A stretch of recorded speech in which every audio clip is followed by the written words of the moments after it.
দিল্লির south block থেকে শুরু করে কলকাতার নবান্ন সবখানে এখন রাতের ঘুম হারাম। সীমান্ত জুড়ে যখন ভারতীয় সীমান্তরক্ষী বাহিনী, বিএসএফ এবং গোয়েন্দা সংস্থা রয়ের গোপন ষড়যন্ত্র আর আগ্রাসন মাথা চাড়া দিয়ে উঠছে, ঠিক তখনই ঢাকার বুকে রচিত হচ্ছে এক অভূতপূর্ব মাস্টার প্ল্যান। পশ্চিমবঙ্গের নবনির্বাচিত মুখ্যমন্ত্রী উগ্র মেজাজের শুভেন্দু অধিকারী যখন বাংলাদেশ নিয়ে একের পর এক দাদাগিরি দেখিয়ে চলেছেন, তখন বাংলাদেশের দিক থেকে এমন এক মোক্ষম জবাব ধেয়ে আসছে যা কল্পনা করতে পারেনি মোদি প্রশাসন। আর এই পুরো মাস্টার প্ল্যানের কেন্দ্রে রয়েছেন এমন একজন মানুষ যার নাম শুনলেই ভারতের উত্তর পূর্বাঞ্চলীয় রাজ্যগুলো থেকে শুরু করে দিল্লির ক্ষমতার অলিন্দে রীতিমতো কাঁপন ধরে যায়।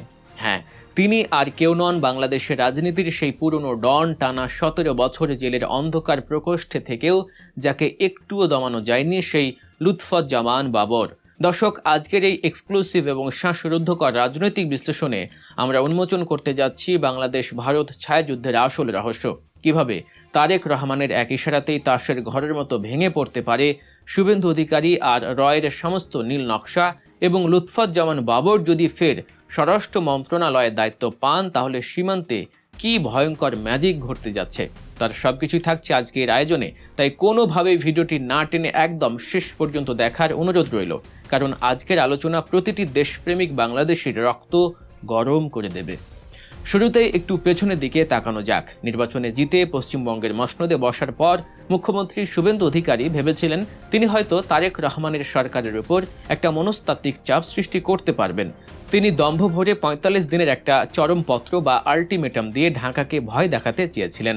বর্ডারে কাঁটা তারের বেড়া সম্পূর্ণ করা, চোরাচালান বন্ধের ধোয়া তুলে তিনি মূলত বাংলাদেশের বিরুদ্ধে একটি সাইকোলজিক্যাল ওয়ারফেয়ার বা স্নায়ুযুদ্ধ শুরু করতে চেয়েছিলেন।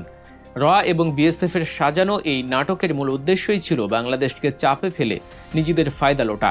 শুভেন্দু ভেবেছিলেন তার এই সস্তা দাদাগিরি আর মাতব্বরি দেখলে ঢাকা হয়তো ভয় পেয়ে পিছিয়ে যাবে, কিন্তু তিনি খুনাক্ষরেও বুঝতে পারেননি যে তারা আসলে তারেক রহমানের পাতা এক বিশাল ফাঁদে পা দিয়েছেন। তারেক রহমান প্রশাসন ঠিক এমনই একটা সুযোগের অপেক্ষায় ছিল।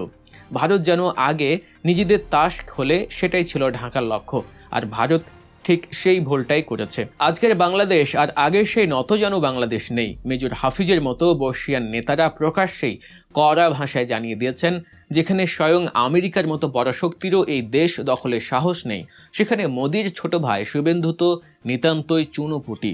বাংলাদেশ এখন আর কারো ধমকে এক ফোঁটাও ভয় পায় না। আর বর্ডারের এই ফালতু মাস্তানি শক্ত হাতে দমন করার জন্যই ঢাকার এখন প্রয়োজন একজন কড়া মাথার কমান্ডারের। ঠিক এখানেই হিসাবের খাতায় সবচেয়ে বড় চমক হয়ে উঠে এসেছেন লুৎফুজ্জামান বাবর। 17 বছরের জেল জীবন তাকে শেষ তো করতে পারেইনি, বরং তাকে আগের চেয়ে হাজার গুণ বেশি তীক্ষ্ণ, ক্ষুরধার আর ভয়ঙ্কর এক লড়াকু নেতায় পরিণত করেছে। আপনাদের নিশ্চয়ই মনে আছে 2001 থেকে 2006 সালের সেই সোনালী অধ্যায়ের কথা।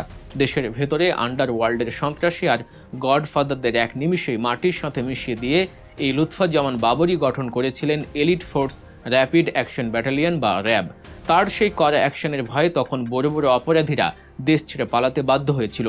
মোদি প্রশাসন খুব ভালো করেই জানে দেশের ভেতরের সন্ত্রাসীদের যিনি ওইভাবে শায়েস্তা করতে পারেন, তিনি যদি বর্ডারের বাইরের মাস্তানদের সাইজ করার মিশনে নামেন, তাহলে তিনি কতটা ভয়ঙ্কর রূপ ধারণ করতে পারবেন। তবে দিল্লি বাবরকে শুধু র্যাবের জন্যই ভয় পায় না, তাদের আতঙ্কের সবচেয়ে বড় কারণ হলো 2004 সালে সেই বিখ্যাত 10 ট্রাক অস্ত্রের চালান ধরা পড়ার ঘটনা। ভারতের গোয়েন্দাদের আজীবন ঘুম হারাম করে দেওয়ার জন্য ওই একটি ঘটনাই যথেষ্ট। ভারতের বদ্ধমূল ধারণা ছিল ওই অত্যাধুনিক অস্ত্রের চালানটি মূলত ভারতের উত্তর পূর্বাঞ্চলীয় রাজ্যগুলো বা 7 সিস্টার্সের স্বাধীনতাকামী গোষ্ঠীগুলোর হাতে তুলে দেওয়ার জন্যই আনা হয়েছিল, যাতে পুরো অঞ্চলে আগুন ধরিয়ে দেওয়া যায়। আর ভারতীয় মিডিয়া বরাবরই এই মাস্টার প্ল্যানের পেছনের মূল মস্তিষ্ক হিসেবে বাবরের নামটাই সামনে এনেছে। ভারত সবসময় ভয় থাকে বাবর আবার ক্ষমতায় এলে ভারতের ভেতরে থাকা সেই স্বাধীনতাকামী গোষ্ঠীগুলো আবারও মাথা চাড়া দিয়ে উঠবে। এখন চারদিকে একটাই রুদ্ধশ্বাস গুঞ্জন, তারেক রহমান যদি এবার লুৎফুজ্জামান বাবরকে সরাসরি স্বরাষ্ট্র বা অত্যন্ত উপস্বরাষ্ট্রমন্ত্রীর চেয়ারে বসান, তাহলে কি হবে? বর্তমানে স্বরাষ্ট্রমন্ত্রীর দায়িত্বে আছেন সালাউদ্দিন আহমেদ। রাজনৈতিক বিশ্লেষকদের মতে সালাউদ্দিন আহমেদকে হয়তো পরবর্তীতে রাষ্ট্রপতি বা অন্য কোনো অত্যন্ত গুরুত্বপূর্ণ পদে আসীন করা হতে পারে, অথবা তাকে স্বরাষ্ট্রমন্ত্রী রেখে বাবরকে প্রতিমন্ত্রীর দায়িত্ব দেওয়া হতে পারে। পদ যাই হোক না কেন, বাবর যদি স্বরাষ্ট্র মন্ত্রণালয়ের বারান্দায় একবার পা রাখেন তাহলেই ভারতের সব খেলার সমাপ্তি ঘটবে। প্রতিরক্ষা বিশ্লেষকদের মতে বর্ডারে বিএসএফ এর আগ্রাসন এবং রয়ের গুপ্তচর বৃত্তি পুরোপুরি রুখে দিতে বাবর হয়তো একটি স্পেশাল বর্ডার টাস্ক ফোর্স বা অ্যান্টি অ্যাসপোনিয়াজ ইউনিট গঠন করবেন। এদের মূল কাজ হবে কাউন্টার ইন্টেলিজেন্স। সীমান্ত ঘেঁষে এলাকাগুলোতে ছদ্মবেশে থাকা রয়ের এজেন্টরা বা স্লিপার সেলগুলোকে খুঁজে বের করে এমনভাবে সাইজ করা হবে যে তারা বর্ডার ছেড়ে পালানোর পথ পাবে না। শুভেন্দুরা ভেবেছিলেন রয়ের স্লিপার সেল দিয়ে তারা ঢাকাকে চাপে রাখবেন, কিন্তু বাবর দায়িত্ব পেলে রয়ের পুরো নেটওয়ার্ক এক নিমিষেই ধ্বংস হয়ে যাবে। এর পাশাপাশি আন্তর্জাতিক মহলে আরও একটি জোর গুঞ্জন শোনা যাচ্ছে। ঢাকা এবং ইসলামাবাদের মধ্যে 10 বছর মেয়াদী এক অত্যন্ত গোপন গোয়েন্দা চুক্তি স্বাক্ষরিত হতে যাচ্ছে। ভারত এমনিতেই পাকিস্তান এবং বাংলাদেশের এই কাছাকাছি আসায় রীতিমতো রেড অ্যালার্ট বাজিয়ে দিয়েছে।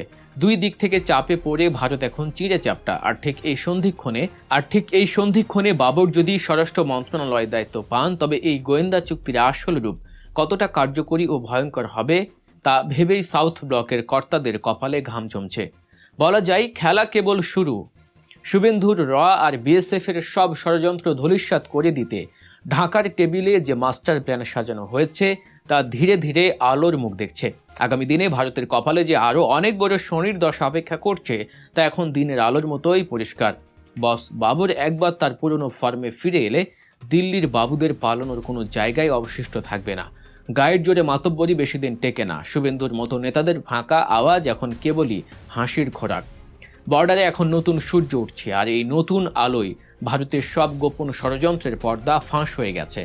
মাননীয় প্রধানমন্ত্রী তারেক রহমানের দূরদর্শী নেতৃত্ব এবং লুৎফুজ্জামান বাবরের মতো লৌহ মানবের যুগলবন্দি ভারতের সাউথ ব্লকের জন্য এক চরম দুঃস্বপ্ন হয়ে দাঁড়িয়েছে। দেশের মানুষ আবারও নতুন করে স্বপ্ন দেখতে শুরু করেছে এক স্বাধীন, সার্বভৌম এবং আগ্রাসন মুক্ত বাংলাদেশের। ভারত যদি ভাবে যে তারা এখনও আগের মতো করেই সবকিছু কন্ট্রোলে রাখতে পারবে, তবে তারা বোকার স্বর্গেই বাস করছে। বাবর যদি সত্যি স্বরাষ্ট্র মন্ত্রণালয়ের জাদুকরী স্পর্শ নিয়ে মাঠে নামেন, তবে বর্ডারের পুরো চিত্রটাই পাল্টে যাবে। বিএসএফ এর চোখ রাঙানি তখন অতীত হয়ে যাবে। বর্ডারের পাহারায় থাকা দামাল ছেলেরা আরও বেশি আত্মবিশ্বাসী হয়ে ভারতের যে কোনো নোংরা চালের কড়া জবাব দেবে। দর্শক, শুভেন্দু অধিকারী যে কাঁটা তারের বেড়ার স্বপ্ন দেখেছেন তা হয়তো তার নিজের গলাতেই একদিন ফাঁস হয়ে ঝুলবে। আর দিল্লির সাউথ ব্লক এখন শুধু বসে বসে আফসোস করবে যে কেন তারা তারেক রহমান বা লুৎফুজ্জামান বাবরের সাথে বিনা কারণে পাঙ্গা নিতে এসেছিল। এই জমজমাট রাজনৈতিক দাবা খেলায় শেষ হাসি কে হাসবে তা সময়ের হাতে ছেড়ে দেওয়া ভালো। তবে এটুকু নিশ্চিত করে বলা যায়, বস বাবর মাঠে নামলে খেলার নিয়ম পুরোপুরি পাল্টে যাবে। আজকের এই গভীর ও শ্বাসরুদ্ধকর বিশ্লেষণ নিয়ে আপনার মতামত কি? লুৎফুজ্জামান বাবর কি পারবেন বর্ডারের এই সমীকরণ পুরোপুরি বদলে দিতে? তারেক রহমানের এই সাহসী পদক্ষেপকে আপনারা কিভাবে দেখছেন? আপনাদের যৌক্তিক এবং মূল্যবান মতামত অবশ্যই কমেন্ট করে আমাদের জানাবেন। দেশ বিদেশের রাজনীতি, কূটনীতি এবং চাঞ্চল্যকর সব খবর পেতে আপনাদের প্রিয় ইউটিউব চ্যানেল গল্প নিউজ এখনই সাবস্ক্রাইব করুন এবং বেল আইকনটি বাজিয়ে রাখুন। সত্যের পক্ষে অবিচল থাকুন, সব সময় সাবধান থাকুন। আল্লাহ হাফেজ।